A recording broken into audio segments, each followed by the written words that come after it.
Ice fishing can be extremely intimidating because it's super difficult to cover water as opposed to open water situations when you're in a boat moving around. And oftentimes the bite can be very razor thin, focused heavily around the peak times of sunrise and sunset. So how do you know that you're in a good spot when those peak times come and the fish are active? Well, you never know for sure, but the best thing you can do is put the odds in your favor, play the percentages, and that's what we're going to talk about today is a very high percentage ice fishing pattern, especially for walleyes, that I think you could take to almost any lake that you fish. This is the pattern that tends to work best for rather medium-sized lakes that top out somewhere in that 25 to 40 foot range of water and aren't completely dominated by some very unique specific piece of structure. A few days ago, I was out fishing in South Dakota near Webster, and we were fishing Bitter Lake, for example, and this fits this pattern to a T, which is why we use it so much every time that we go there. And while Bitter Lake definitely has some weeds to be sure, and there's a weed bite going on there, there's definitely a lot of fish that aren't related to the weeds that you can find in some of these other patterns. And I would suspect even most lakes that are dominated by a weed pattern will have walleyes doing something else. So if you don't want to fish that shallow weed pattern, you can probably find them on something similar to what we're talking about here today. Now, of course, I'm also not trying to knock shallow ice fishing. I'm not trying to knock ice fishing in the weeds. I think this can be great patterns, and certainly early ice is probably one of the best times where you can pull that off. But there's a few challenges with that, especially if it's not something you do very often, if it's not a lake that you have a ton of time to explore. Those shallow bites can be a little more unpredictable and fickle. For one thing, you're making a lot of noise, you're walking around, you're drilling holes. It can also behoove you to spread your lines out and do a lot of tip-ups and stuff like that. So if you're just looking for something where you can get on some fish a little more easily and sit in a shack in one spot and vertically jig them, this is probably a pattern that works a lot better. And also, if you start to get some weather, ice fishing in the rain, very much the case with open water, but when there's ice, fish still respond to weather changes. So there's big pressure changes, if there's big temperature changes, or both, a lot of times the deeper water is going to be a little more insulated from those changes than the shallower water is. So for a lot of reasons, this deeper structure bite is going to be a lot more predictable when things are changing a lot.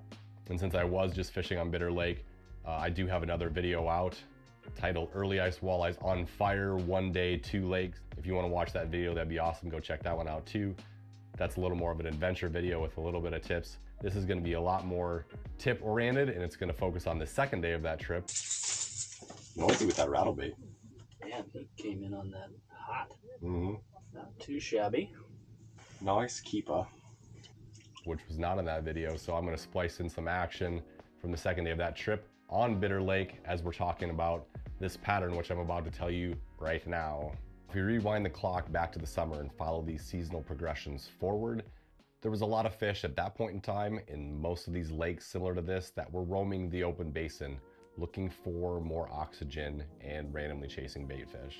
Certainly once you get past fall turnover, a lot of these fish are going to start coming closer to the shore, and some of them will definitely move into some of the bays and the shallower areas to feed and stuff like that. But there's going to be some fish that still like to hang around that deeper structure, that still like access to that deep water. They want to be close to the basin. They might not be openly roaming it all the time, but they want to be near it, if that makes sense. It's a good place for them to drop down and hang out in the middle of the day when they're not feeding and they're not super active, which is why you might find them there in the middle of the day, and then maybe they come back up a little bit in the evening or something like that to feed. If you can find pieces of structure that intersect with this basin, that can be a very high percentage play because these fish may come out of the basin at these peak times to feed and come up onto this structure, and fish that are leaving those structures may go back out into the basin, but it at least gives you some sort of intersection point to give you a little higher likelihood that you're going to run into some of those basin fish as they're cruising around to different spots. And another thing you want to think about when you're picking these pieces of structure is you typically want to find one of the biggest, most obvious things out on this lake, because the bigger obvious things are going to be more likely, not always, but more likely to hold more fish more of the time. So if there's one really big obvious point near that area, if there's one really big obvious hump, one really big obvious reef, maybe if it's an extremely featureless lake, it's just a one very obvious break line or a shelf. And in some lakes that are almost like true bowls, it might just be a little 1 foot stair step of a shelf, of a break line, or something around that shoreline that becomes that obvious structure for that lake. Again, if you have plenty of time to explore this lake, or it's a lake that you fish over and over and over again, you can probably find a lot of little needle and haystack spots that are great and amazing. But if you're trying to eliminate water fast and you got like 2 days at a place you've never been before, you want to go to some of the more obvious locations because you want to put the odds in your favor. You don't have a chance to break down a ton of water, especially early ice when you're often walking around a lot and you're not driving out on the ice. You need to get to the point quickly, and that's how we do that. And it can be even better if you can find a couple of pieces of structure that converge. That's what we happen to do in this fishing trip. Is we found one very big obvious point with a break line that ran around the shore and one very obvious hump, and both of them are at the mouth of a bay, which is another attractor point, a neck down between the bay if they're fish coming and going from the bay, and they both butted right up against the basin. So you have the hard to soft bottom transition, because that structure is structured because it's made of harder stuff, so it doesn't erode as fast, whereas the basin is very flat, smooth, made up of softer stuff like mud and silt, maybe some sand. So you're gonna have a junction point, a transition point at the base of these structures where you have some softer material that butts up against some harder material. And fish love those sort of things to key on, not only to hang out in, but they use them as travel routes. So one of the most valuable pieces of information when you're trying to find fish ice fishing is not only find where the fish are going to be at any given time, but where might they have to travel through to get to other spots. How many times have you been out on the lake and you have an extremely hot bite going on a certain hump and it happens for 45 minutes, an hour, hour and a half, and then they kind of disappear, right? You want to find the spot that they might logically go to next and set up or post up on a spot that they have to go through to get there. And you might get multiple groups of fish moving through there different times of day. You might even get fish moving through there in the middle of the afternoon, which can often be a hard time to catch fish ice fishing, especially walleyes. A lone ranger that committed that shot. There's a reason I talk about setting up at the base of these structures very specifically, because yes, there can be fish that come up on top of these structures to feed, come up on top of a point, on top of a hump, something like that, especially in the low light periods, but they're gonna have to go through the base of the structure to get there ultimately, right? If they're coming from the basin, and vice versa on the way out. So if you set yourself up at the bottoms of these structures, you're more likely going to intercept the fish going up, going down, and then more likely when you're hanging out midday to run into fish at the bottom of the structure closer to the basin than you will up top.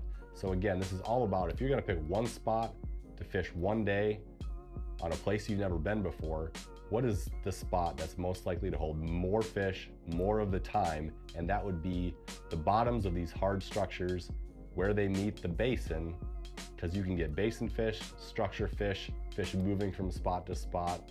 There's a lot of different reasons you could run into fish, as opposed to just picking a needle in the haystack spot that could be great one day for an hour and then not so much all the other time that you're there.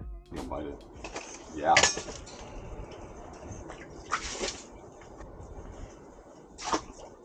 He gonna bite you. Oh no, he turned. Wow. There you go. Been a while since we've seen an active fish like that. Yeah. Just go back down. And you're also going to find that a lot of other species wind up hanging around these spots too in some of these lakes. You know, if it's a lake that tops out at 35 feet of water, they can't go any deeper than that. So if you're at a piece of structure that bottoms out at, let's call it 28, 30 feet, something like that, you're probably going to find some pike there. You're probably going to find some crappies there if they're cruising towards the edge of the basin and they're not completely roaming. You might find some perch, and hopefully you're definitely going to find some walleyes in these spots, because that's the whole point of this video. That's a nice fish, Brett. I just don't want him to get caught up in the mega line.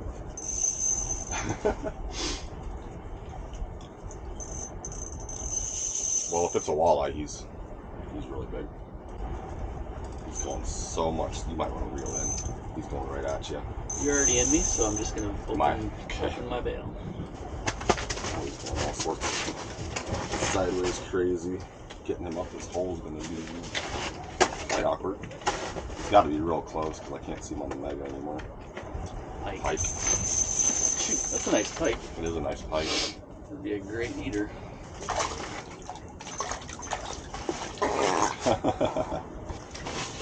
Little bonus fish to add to the fray. There's a Josh Butterpike. Time to go eat homie and just make all kinds of ruckus. Oh, should have brought a towel. I should have turned the camera on for this guy. What? As far as perch go, that is a jumbo. Dang. That's a fun little surprise. Yep. That's a decent fly. Shabby. It's a dandy. Bad at all. Good living.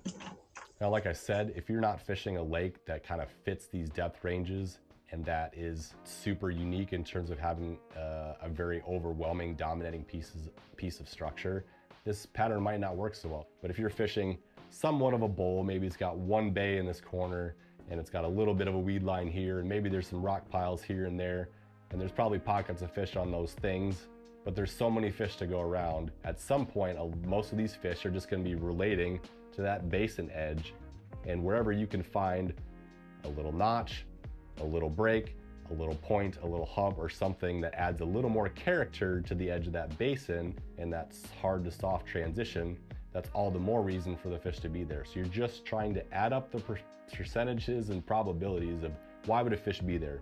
Hard to soft transition, close to the basin, they like points and they like humps. Maybe there's also some weeds nearby. Maybe you're fishing a lake that's like 20 feet deep and the weeds are like 15 foot, so like 20 foot's your basin, and then you get a weed line that butts up to a point with a little bit of rock. Like that would be a golden zone sweet spot for that lake.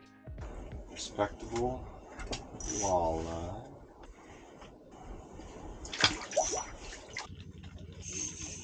Pick it up off the bottom.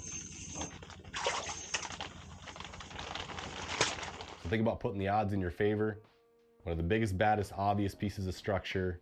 Find where that basin is, where's the deepest part of the lake, and figure out where that deepest part of the lake starts to meet one of these pieces of structure. Set up at the base of that structure and hang out for a day and watch where the fish come and go. You'll probably see some fish moving through at sunrise, probably at sunset. And if you're lucky, you might even find fish cruising through those spots in the middle of the day and pick off a few in the afternoon, which is not exactly an easy task walleye fishing during the winter. If you're bold enough that you want to go try some of that shallow stuff and try not to spook them, you want to fish some weed lines, you want to put some tip ups, more power to you. Early ice is a great time to do it. But if you want the highest percentage chance of getting on some ice fishing action, I recommend finding the spot where the basin meets a really big piece of structure and set up right at the base. Hopefully that's helpful. We'll see you later, fisher people.